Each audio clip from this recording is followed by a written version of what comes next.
أنت جربة بلادي، أنت حصن الاستقامة، أنت للدين ملاذ ومنار وعلامة، ومنار وعلامة. أنت جربة بلادي، أنت حصن. L'islam malikite, qualifié d'orthodoxe, qui domine dans le Maghreb, des musulmans pas comme les autres peuplent la petite île de Djerba, sur la côte sud de la Tunisie. Ces musulmans se revendiquent de l'ibadisme. Dans l'histoire, c'était tout le sud tunisien ibadite. Et là, on retrouve dans les manuscrits tout ça, que même El Touzer, Fatawin, Nafta, c'était tous ibadites. Premièrement, l'ibadisme, pour moi, c'est essentiellement un écho lointain de ce que fut l'islam dans ses premières années. C'est une des plus anciennes écoles de pensée qui existe aujourd'hui. L'ibadisme est resté authentique jusqu'à maintenant.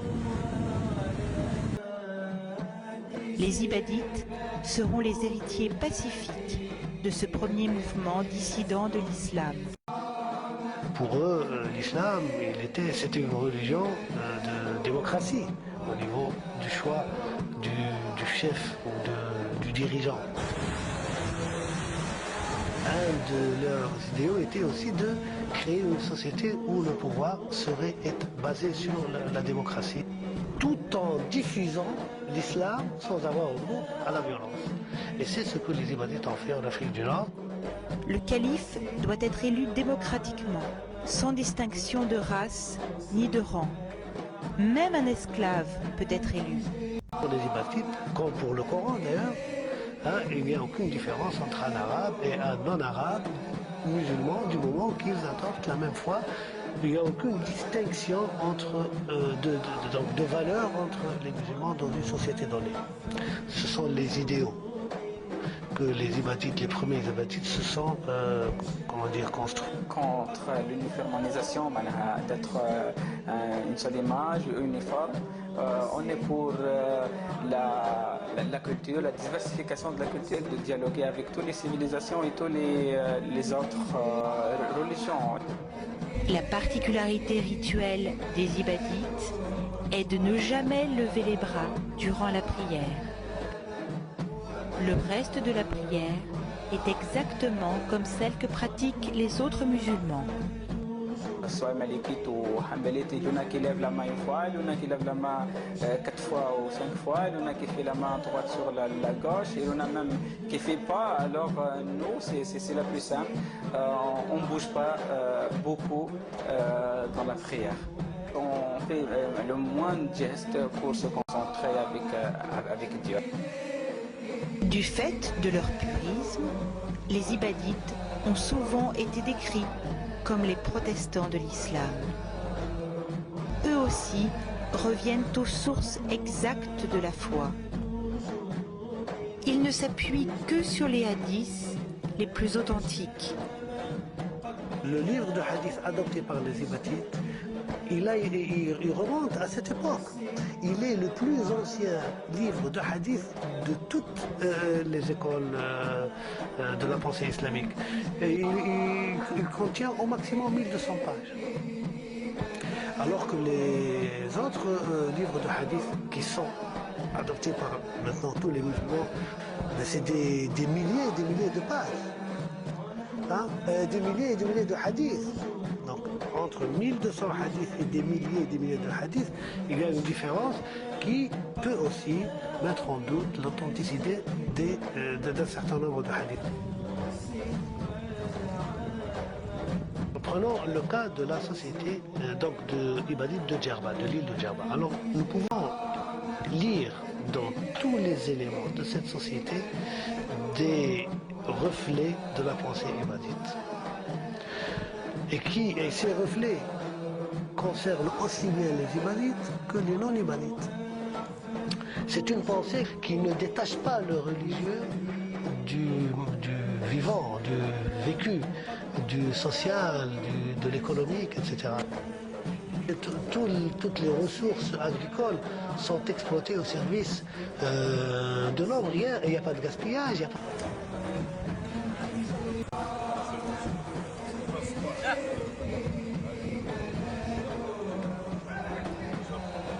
Par exemple, le pêcheur qui ne dépasse pas ses besoins. S'il sait qu'il ne peut vendre que 10 kilos et comme il n'avait pas de moyens de réfrigération, il ne pêchait que 10 kilos.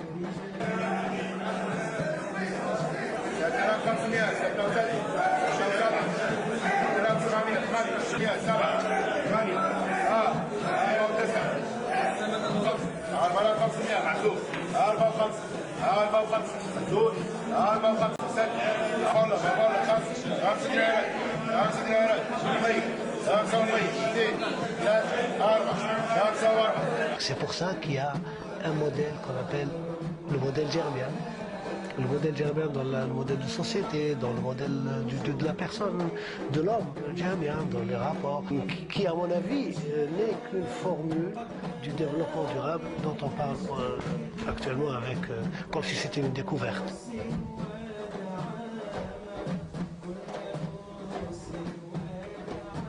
Dans cette enclave préservée de l'île de Djerba, les musulmans pratiquent un islam égalitaire.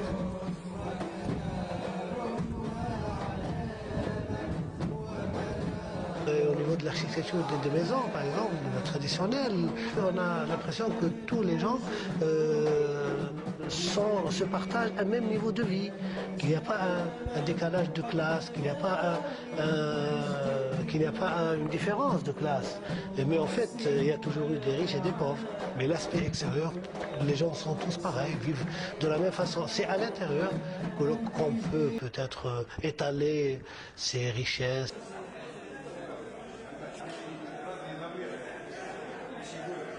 C'est aussi valable pour le vestimentaire. Hein. Pratiquement, on peut pas. Il n'y a pas des vêtements vraiment de riches. Peut-être une attitude, mais généralement la tendance est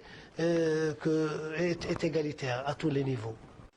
أنت جربة بلادي أنت حصن الاستقامة. Aussi qu'on est comme une île de mosquées, là on a à peu près 300 mosquées, on disait même 360 mosquées, c'est une richesse.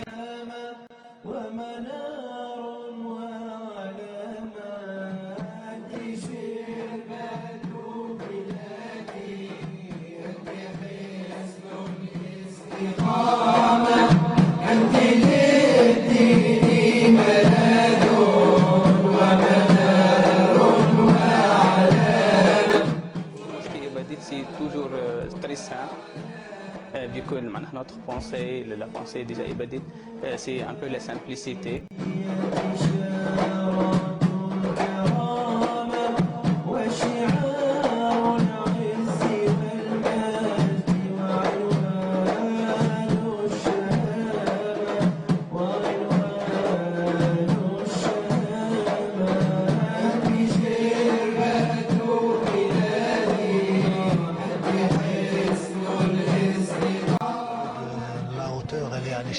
De l'homme, hein, on ne se sent pas minimisé par l'ampleur de l'architecture. Lorsqu'on est dans une mosquée, par exemple au Caire, la mosquée des Mamelouks, on se sent moins qu'un nain par rapport à la dimension de la mosquée, on se sent presque insignifiant.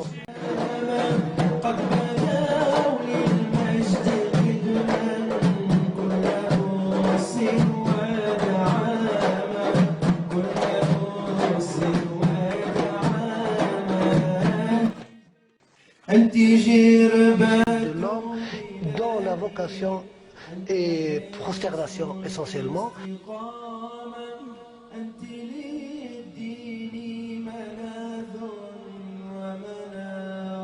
D'une très grande sobriété, les ibadites admettent peu de décoration dans leur mosquée.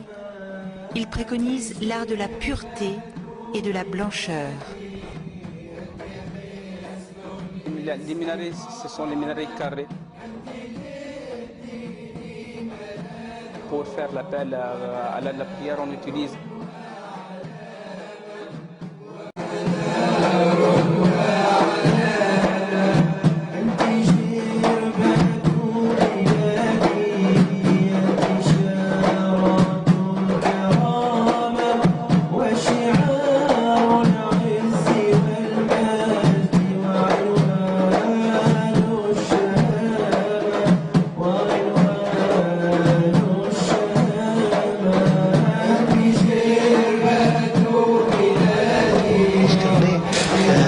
c'est comme si elle faisait elle-même la prière.